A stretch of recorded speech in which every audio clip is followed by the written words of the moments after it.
Welcome back. Good Thursday night. Bulldogs Live with Georgia head coach Kirby Smart and our friends from Country Financial. Let's let everybody hear you folks tonight. Go ahead. Give yourselves a hand. See, I told you they wouldn't be as loud as last week. I told you. Yeah, y'all can do better than that, can't you? That was weak. Yeah, that was weak. Uh-oh, look out. All right, tonight's show is presented by Wells Fargo, an official sponsor of the Georgia Bulldogs. Glad to have you along, and glad to have the coach here as Georgia gets ready to take on the Auburn Tigers this weekend on the road. And Coach, good week for you? It's been a good week. It's hot early in the week, and then it cooled off. With us playing at night, we've been kind of bouncing around the weather and just trying to get ready and try to get better. You know, we thought we showed some improvement the Kentucky week, and a lot of things we wanted to, what we said, double down on and get better at. And then we got to go out and play and execute and did some things. We got to play a lot of players. That was a big bonus, which we haven't got to do much in the past 2 years. And then this week it was, obviously all about a really good physical Auburn team that's got their first big home game. They played on the road Baylor, then two really tough SEC opponents who are both teams that are undefeated, and now they get us at home. So their fans are chomping at the bit. When you got the young guys in the Kentucky game last week, what did you see out of those guys? How did you feel about what you saw, and what are the prospects for their growth and advancement? Well, the best way to grow is to play in a game, because it's these players that are in the room will tell you they all want an opportunity to play. They all believe they're ready to play, and then they get an opportunity to play. And the good thing about the Kentucky game is they left their starters in. So we got to see those guys go in and compete against, starters from Kentucky. And some of them found out, maybe they're not ready. And maybe they do have work to do. Maybe they need to know their assignments a little better. A lot of it is not ability they lack. It's the recognition of what's happening fast enough. And so it's not like I'm not fast enough, I'm not strong enough, I can't jump high enough. It's I can't recognize what's happening fast enough to respond to it. And you don't get that sometimes without playing. So sometimes that reality lets you practice better. Instead of sitting there saying, well, I'm good enough, I should be playing. No, you just had your opportunity and you didn't do as well as the guy in front of you. So let's go back to the drawing board and let's get better. Is that more about repetition more than anything else? I think it is repetition, but it's the speed of the game. I can't say that we get the speed of the game every practice. So in order to get the speed of the game, you got to play in the game. And we had a lot of guys get an opportunity to do that. You mentioned we have some players in the room tonight. Tell us who we have in here tonight. I don't even know who all we got. We got Ja'Cory Thomas here. Ja'Cory, there's Daniel Calhoun in the back of the room. I saw Peanut when I came in here, Mr. Dwight Phillips. I see Chauncey B. Bowens, the great man from Florida, Benjamin School. Is that it? Is that all we got? 4? All right. Let's give you guys a hand. All right. Glad to have y'all here tonight. You got 2 Floridas and 2 Georgias in here. That's good news, and that'll be interesting in a couple more weeks, I guess. We get towards the end of the month. That's right. Then we head to Florida for a game. All right, Georgia and Auburn. Saturday night, 7:30 for the TV guys, but the official kick time is 7:44 Eastern time for Georgia and Auburn, and it's a long, storied series, 130 games into it as of Saturday. That will be the 130th. Dogs have won 8 in a row in this series. Why have we had success the last 8 years? Well, for the most part, we've had better players than them. And people always make it about coaching, the location, the plays you call. Players play the game. And we have been better than them for most of those years. They've been through a couple coaching changes. They've closed that gap. They've gone out in the portal, and they've gotten some players. They've went and gotten a quarterback. They got wideouts that can play. They went and gotten depth on defense. They got a linebacker from LSU. They've improved, and Coach Freeze is right. They have gotten better. So it hasn't resulted in record just yet. But to go on the road and play those 2 teams they played, those are hard games. Those are really hard games. Could have gone either way in both of them. So they've done a good job. They've gotten better, and all that streak stuff doesn't matter. You got to go out and play the game. That's the bottom line. I know how good this team is for them, and I also know how hard it is to play at this place. All right, and that's what's going to be happening this weekend for the Bulldogs as they take on the Auburn Tigers, and we'll be there with you starting at 3:30 for our coverage here on the Bulldogs Sports Network. We hope you can join us.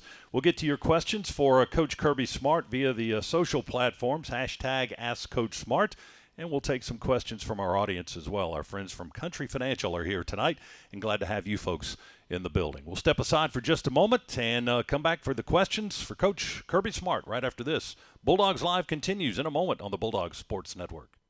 Bulldogs Live with Coach Kirby Smart and your questions tonight. Georgia's at Auburn this weekend. It's a 7:30 game, 7:44 for the official kickoff on Saturday night.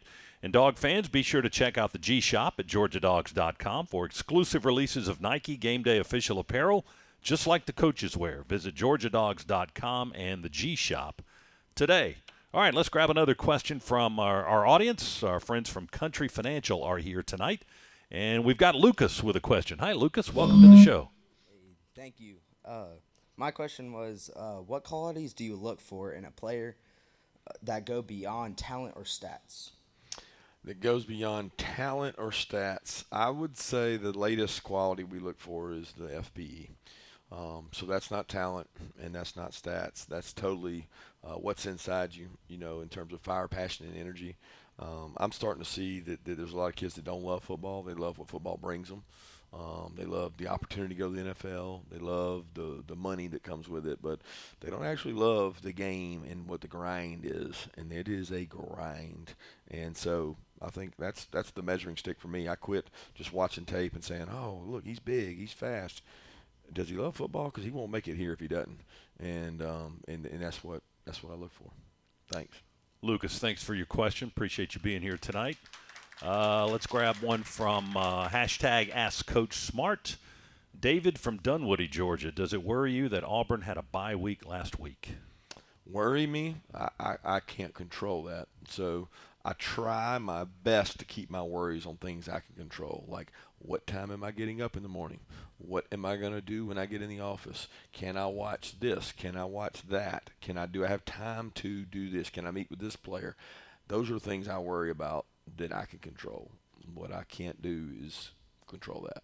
So we'll get something different. They'll do something new. They've had some time to recover and get well, but that's all part of it. Scotty from Bogart, Georgia. What is your favorite position group to coach in practice? Safeties. Ask Ja'Cory.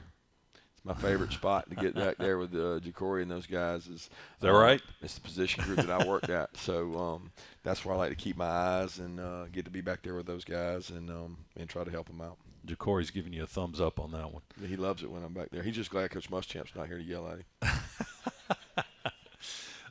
Let's see. Stephen in Milton, Georgia has the next question. How do you prepare for a dual threat quarterback like the Dogs will see against Jackson Arnold? It's tough. It's like, okay, give me a preference. I'd rather see a statue that stands in there, and just doesn't move, because eventually you can get him. You can bring people from all different angles, parts, but that's not college football anymore. Like the best quarterbacks are mobile. They're all dual threat. The extra element in the run game. The key is he an extra element guy that can make all the throws, which Jackson Arnold can. Ty Simpson can. Those guys can make the throws. But you got the kind that are mobile that don't throw it. Then you got the kind that can throw it, can't run. It's obviously the guy that can do both, and that's what you're seeing more and more is guys that, like, man, I got it right. I got him stopped, and then he just made a guy miss. And that's frustrating, because when you make a guy miss and take off, as a coach, you're like, well, dang, we got to find another way, and scoring, people score points with quarterbacks that can move and make plays. So you have to be patient. You have to keep your composure. You got to play the next play, and they don't get hit much. So a lot of times maybe you get a fumble off of them, because it's not like they're getting hit in their practices a lot. As a head coach, do you have a preference as to which style? You've had both here at Georgia, that guys that predominantly stay in the pocket and throw the football, and the dual threat guys, the guys that can run. Yeah, I want mobility. I think everybody wants mobility. I think it's the definition of that mobility is the question you're talking about, because I don't think you'll ever play again with someone that doesn't have mobility. I mean, every quarterback we've had has been some kind of athlete. A lot of them are baseball players. Stetson, Jake Fromm, Carson Beck, they all were really good baseball players. Another question from hashtag Ask Coach Smart. Ron in Athens. How do we keep Auburn's wide receivers in check Saturday night? Cover them. A lot of times they're covered, and they still make plays. I don't know that you're going to keep them in check per se. I mean, the better you play up front, and control the run game. You can put an extra hat to the receivers. But just put it this way: in football's simplest form, if you can hand the ball off and run it and win a game, you never really put the ball at risk. Okay, now if you can throw the ball at will, then you got some risk, but you can score a lot of points. If we can't make them have to throw the ball, then we're in trouble, because it's much easier just to sit out there and hand it off. I mean, we want to make them have to throw the ball, and sometimes that means they hit you for big plays. This team's done a pretty good job of that so far. You've played the run well. Would you agree with that?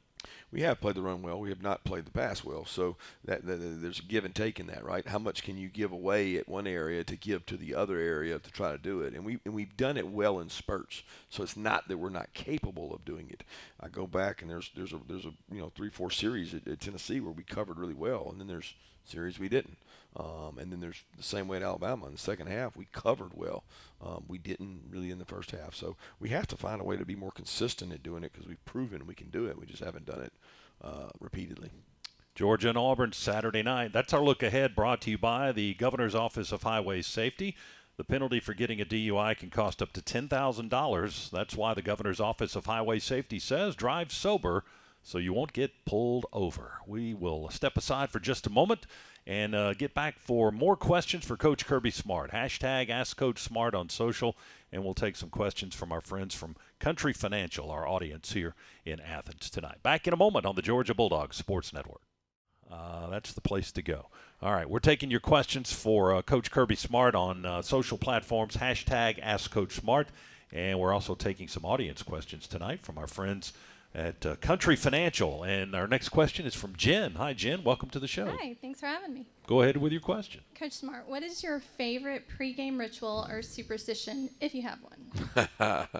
I don't know. I get this question about once a year, and I don't know that I have a pregame ritual. I mean, I do the same thing, so I guess that's a pregame ritual. But we eat pregame meal.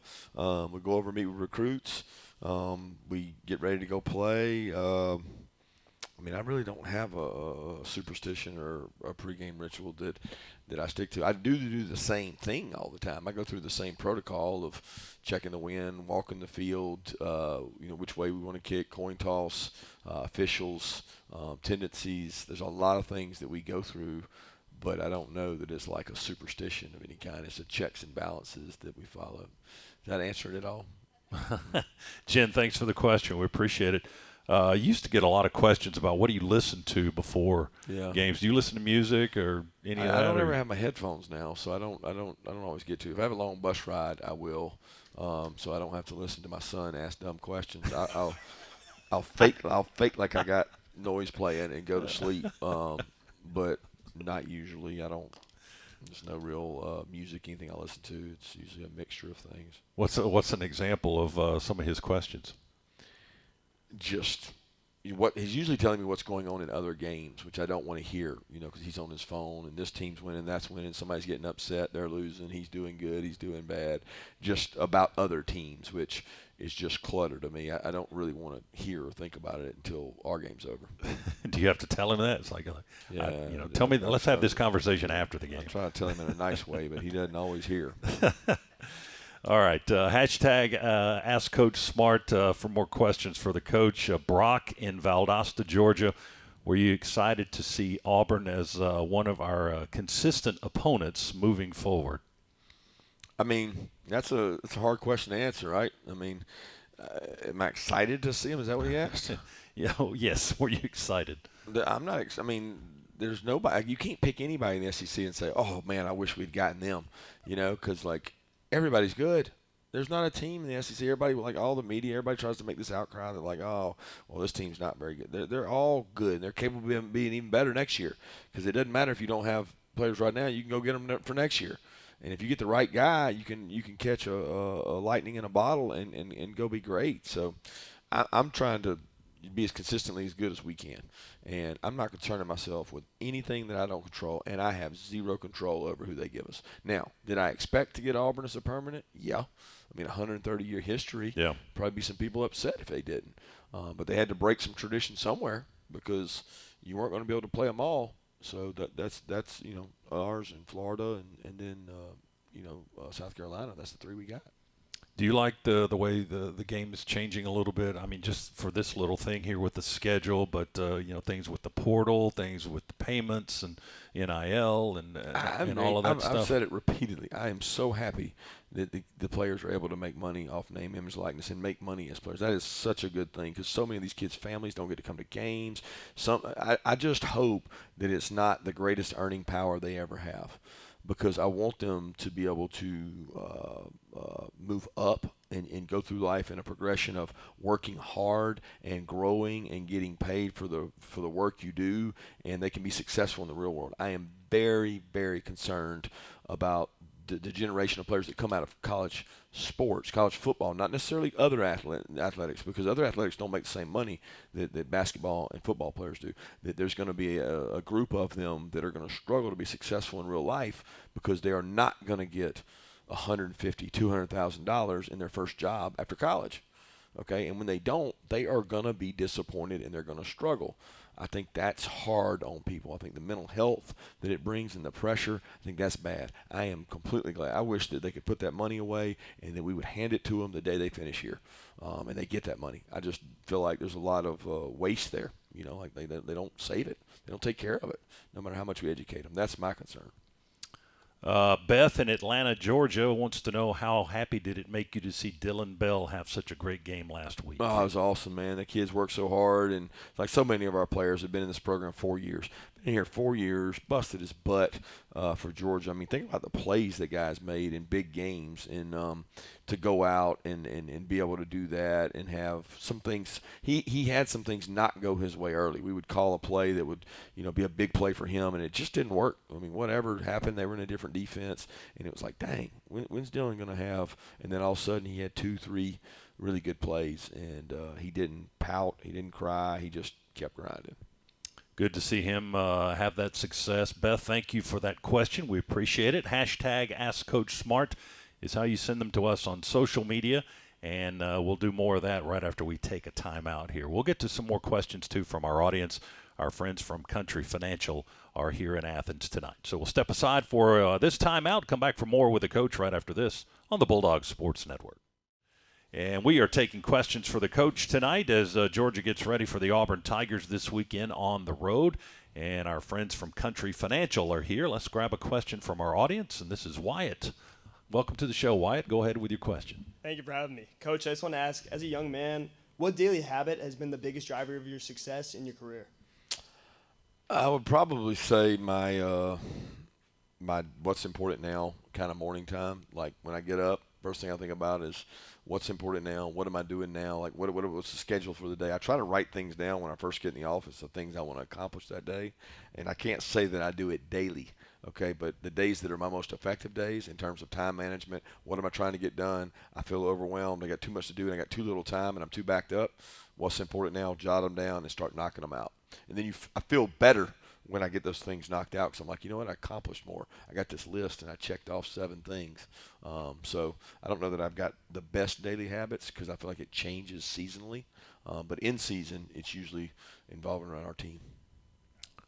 Thank you. Wyatt, thanks for the question. We appreciate you being here tonight. Let's get one from the social platforms. Hashtag AskCoachSmart. Tommy in Stone Mountain, Georgia wants to know, what is the main area of growth you hope to see this week? Well, I don't know that I can pick one. I mean, I want to continue to get better. There were some things we did well last week. A lot of the things that I want to get better at. I know there's a obstacle, a road obstacle, a good team, good players in the way of that. But I mean, the biggest thing is the growth comes from protecting the ball, being explosive, not giving up explosives, and then us punching balls out like we were able to do last week. That was a huge play in the game. It changed the momentum. They had the ball to start the second half, and we get a turnover. That's just a huge play. I think I'm looking for more plays like that to continue growth and forcing turnovers. I think your explosive plays have been you've had more than the other guys in just about every game. You had 11 according to the game notes. You had 11 last week against Kentucky. They only had 4. Yeah. You had 10 against Alabama. They had 8. You had 12 against Tennessee. They had 7. So is that going in the right direction for you? Well, it is, and we keep a stat across the SEC for the differential, how many we gave up, how many we made, and we've done well in that stat. But it just goes to show you it's a combination of things. If you turn the ball over or you don't win third downs, those stats don't end up mattering if you can't do those other things. We got to combine all that together.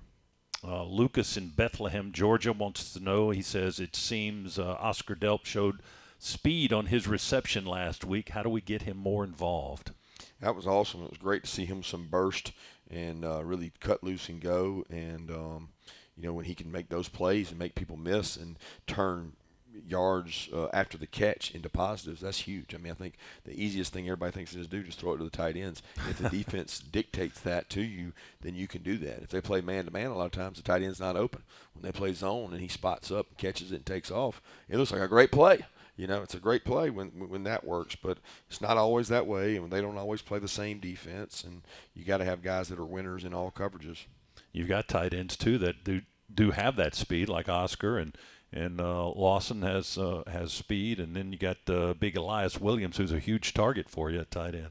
Yeah, those guys have been great. They've been really, really integral in the running game. Like when you have tight ends that can seal and block the C area, people don't realize how valuable that is. And those three have been really good at doing that. I think back to the Dylan Bell question earlier, one of his touchdowns, I think it was Delp and Lucky blocking on the right edge that got him into the end zone. Was that the jet sweep or the reverse that he ran? One of those plays. Yeah, it was the jet sweep. They blocked for him. They did a great job. That was very nice. So thanks for that question. Let's see. Tristan in Greensboro, Georgia.